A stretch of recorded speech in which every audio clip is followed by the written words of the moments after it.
Everything was going great, and I was getting nominated for all this training. And I went to Omaha, Nebraska for some class for load planning qualification training. And when we were there, we found a place, you know, we always worked hard, party hard, right? So we found a place called the Ranch Bowl in Omaha, and then later found out that that was kind of a famous place where 311 played and some other national acts. But we went there, you know, after class and stuff like that, and just hung out because there was live bands. And I got to go to Shreveport, Louisiana. That was an interesting trip, you know, and for more training. First time I ever had Popeye's chicken was down there. And then got to go to Guam twice. Got to go to Diego Garcia in the middle of Indian Ocean. But on all these trips, you know, there was always music involved.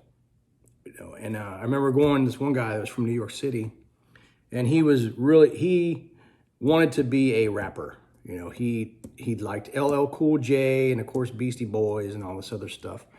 And that was interesting to me because I was exposed to, you know, R&B music, of course, back in being from Cincinnati. And then my dad used to listen to Ohio Players and bands like that in the 70s. So I kind of liked it, but Beastie Boys, I obviously have seen Fight for Your Right to Party, but I'd never heard the full album, License to Ill, until I met this guy. So, and me and my ex would hang out, and we'd go to concerts, you know, sometimes with friends, sometimes just me and her, and we got to see the hard rock and the metal bands of the day. We got to see Motley Crue, we got to see Rat. One time we saw Bon Jovi open for Rat. We got to see Cinderella, if you remember that band. Yeah, all in Dallas Reunion Arena, from what I remember. And we were just into the mainstream music and that kind of stuff. But like I mentioned before, I did get to go to concerts with my friend Rob. And we also went to David Lee Roth solo. Told her about this place called Savy's in Arlington, Texas. And so we go there, and it was live music, but it had hard rock and heavy metal bands, which we loved, you know. And back then, like I mentioned, the Rat and Motley Crue and some of the glam metal was very in fashion. Poison, you know, that kind of stuff. But these were cover bands that we would go see. Cover bands, and they played some originals.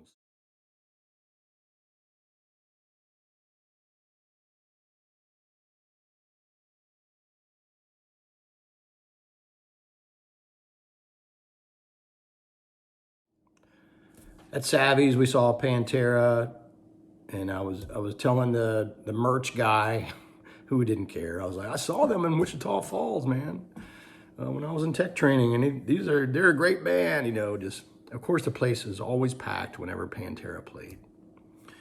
So we started going there, and in 1986, my daughter was born, and it's the greatest day of my life holding her at the hospital, you know. She was born on base at Carswell Air Force Base. And so I had new responsibilities, and now I was just home every day after work and just trying to be a good dad. And that went on for a while, but then we found out,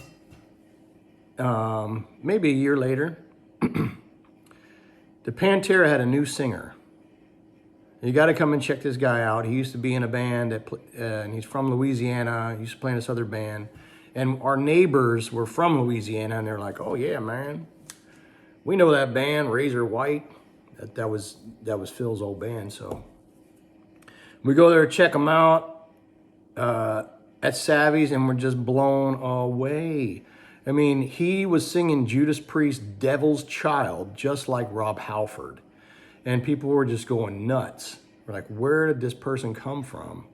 Hellacious singer, Phil Anselmo.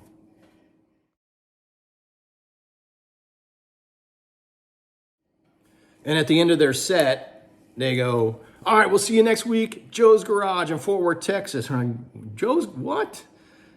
Never heard of that place. We got to go there. We got to go see Pantera with their new singer, Joe's Garage.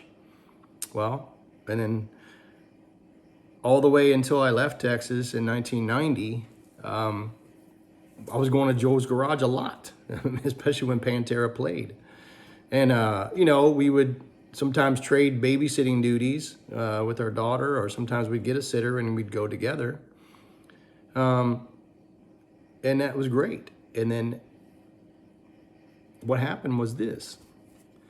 So after seeing, Pantera and all these bands play live on stage, cover bands and stuff like that, I started wanting to play my drums again, but they were back in Ohio in storage.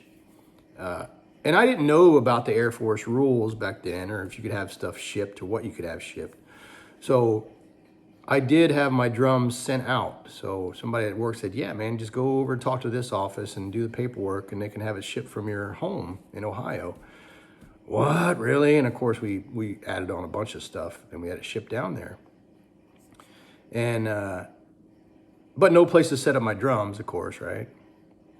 So we went from apartments, after my daughter was born, and we moved into, rented a house. So I was always trying to make our situation better, let's rent a house, and it wasn't that great. It was a remodeled house, but it was still pretty old. But anyway, so that gave me an opportunity to be able to set up my drums and practice and play. So going into a music store and looking at those flyers, like I mentioned in the other video, and pulling off a number. And then this time though, they did describe some of the music that they played. We like to play Guns N' Roses, and we like to play Scorpions, and we like to play Judas Priest, and all this other stuff that they were naming, White Snake, whatever I was into. And I was like, yeah, man, okay. So I go over, and what they had was this basically storage shed. Yeah, storage shed. So this was a storage shed that, I don't know who did, but they converted one of the bigger units into a studio. And you could rent it out by the hour and stuff. So that's where I met these guys and brought my drums. And when I get out of my truck, I see that they have all long hair, and they see me, G.I. Joe military guy with a buzz cut, and they're like, oh, you're the guy that I talked to on the phone? I'm like, yeah, man. And so they weren't sure how to take me by my looks. But we go jam, and I was like, yeah, I know all these songs. I know how to play them. So they liked it. They liked what they heard. They liked us jamming. And then, we had to move out of that studio because the owner and the manager went crazy, and cops had to get called one day. And anyway, we got our own storage shed, which was okay, but it was really cramped. But that's how we practiced. And then next thing you know, we're getting gigs. We're playing, and I was like so happy. And we started writing songs. I had a couple originals, and some are stupid, But we like to play thrash. You're talking 87-ish, and that's what was very popular with metal fans back then, was thrash. Metallica was big.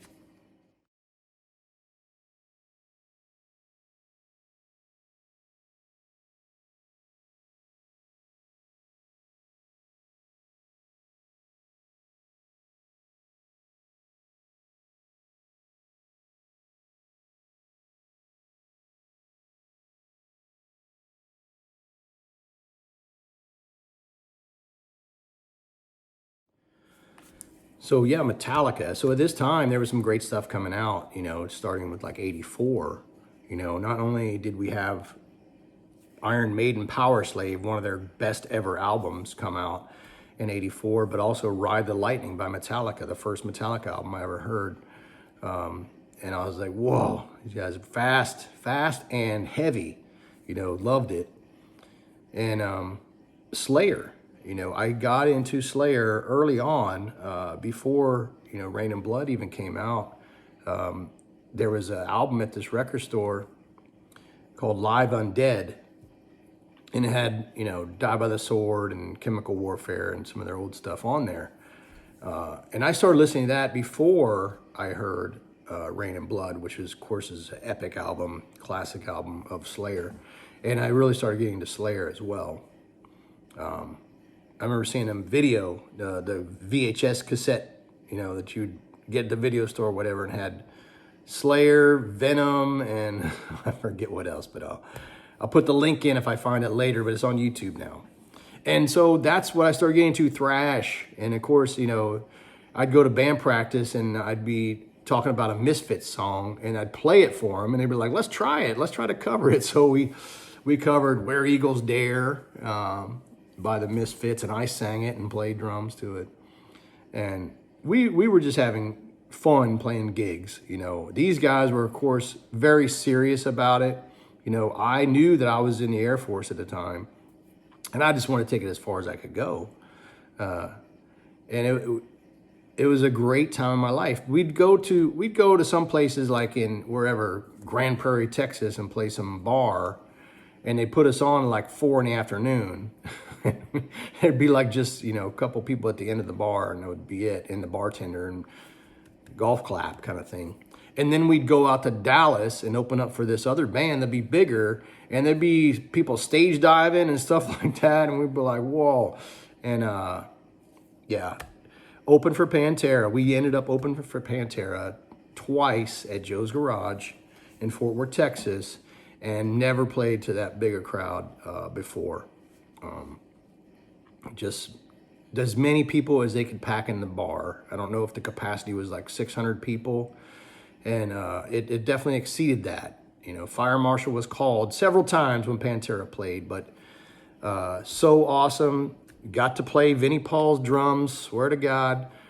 Just their drum tech came over to me, guy, and said, don't touch anything. Don't move anything. Bring your own cymbals, bring your own snare, and don't move anything around. This is my drum set, that's what guy said. So, and it was awkward to play. It was hard to play Vinny's set. But that's it. So back in like 88, they changed me to an office job. I wasn't working weekends anymore. So I was able to spend more time with my daughter and stuff, and it was cool. And, she did all the little kid stuff. She's only 2 years old at the time. She was born in 86. And then, but also, the band, our band was called Dark Haven, yeah. You look us up now and you're going to find some band from Europe somewhere. We never put anything online or anything like that. We tried to change our name to Dark Haven TX, but they're like, what does it matter? We're just playing in Texas anyway. So we did make one recording on cassette, and I remember some guy's house. He had his little studio. He converted his garage into a little studio, and it smelled like dog poop in there all the time. We went there like twice. One day to record all the live stuff, and then went back and did all the vocals and everything. And we had like 5, 6 songs, but it was on cassette, and it was just poor quality. At the time, back then, in 88, sounded good, And then later on, probably maybe like 6 months later, somebody that our singer knew was a college student, and we got to go to that college and record in their studio for free. And he gave us like, okay, you can come back this Saturday for 3 hours and another Saturday for 3 hours. So we did that. And then the only thing that we could get done, I felt bad for our singer. The only thing we could get done was the instrumental that we played. And then the one I sang lead vocals on. So I felt bad for our singer. He wasn't too happy.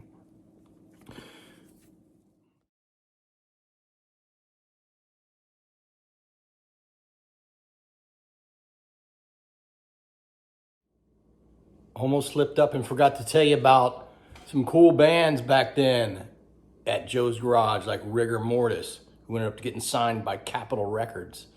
Also, Hammer Witch was another great band that we used to see all the time. Solitude Eternus. So many bands back then that we'd see live. They were awesome.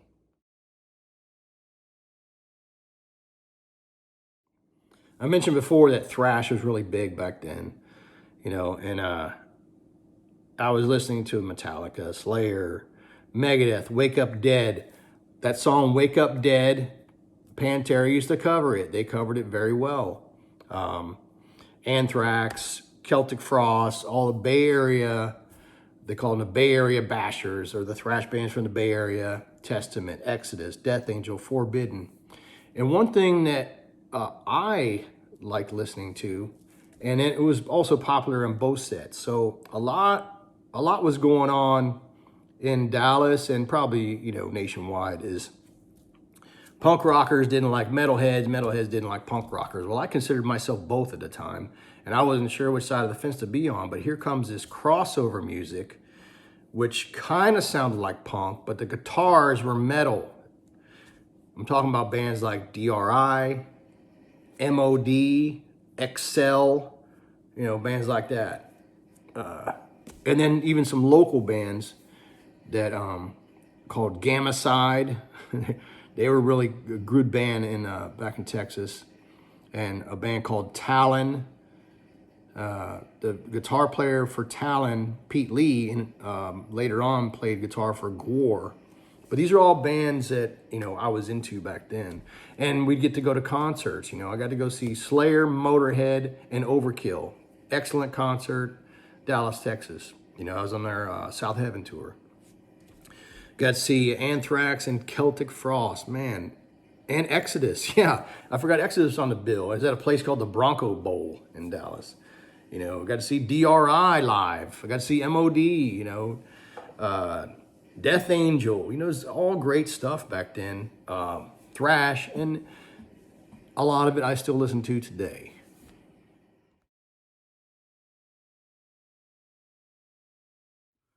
So my enlistment was coming up to an end, my 4-year enlistment in the Air Force.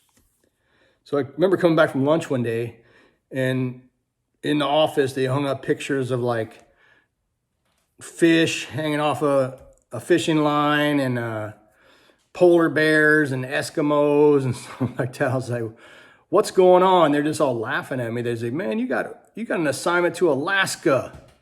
It's like, what? Alaska? Elmendorf Air Force Base, Alaska.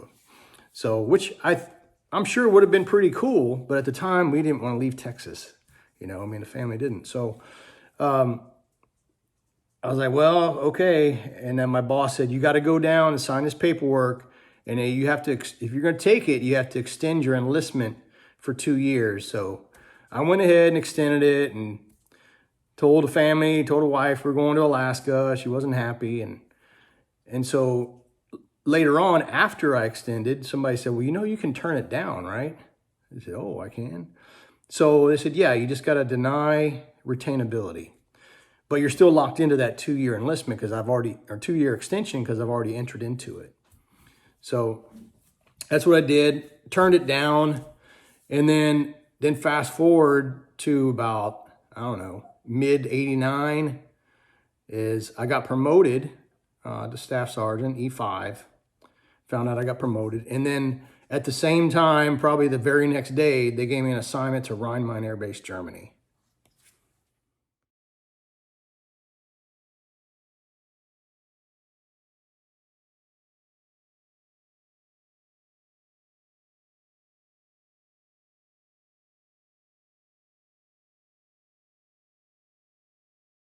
Promoted, which was cool.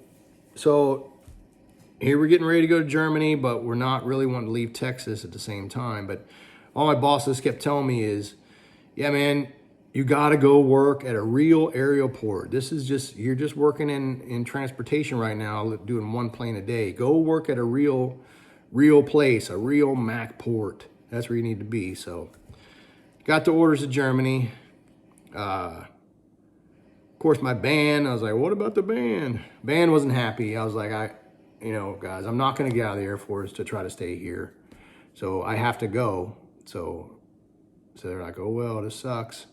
So we played one last gig, I think February 1990. And by that time, we had a different bass player. And I never forget, we played every song so blazing fast that I'm surprised that they didn't throw something at me back there. But it was like they had like... The club owner booked like 5 bands that night, and he only gave us a 30-minute slot, and we were supposed to headline. We were so excited because we were supposed to headline. It was the drummer's last show, It was going to be great.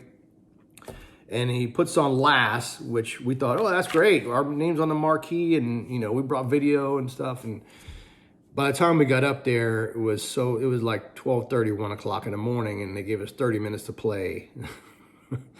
And so that was it.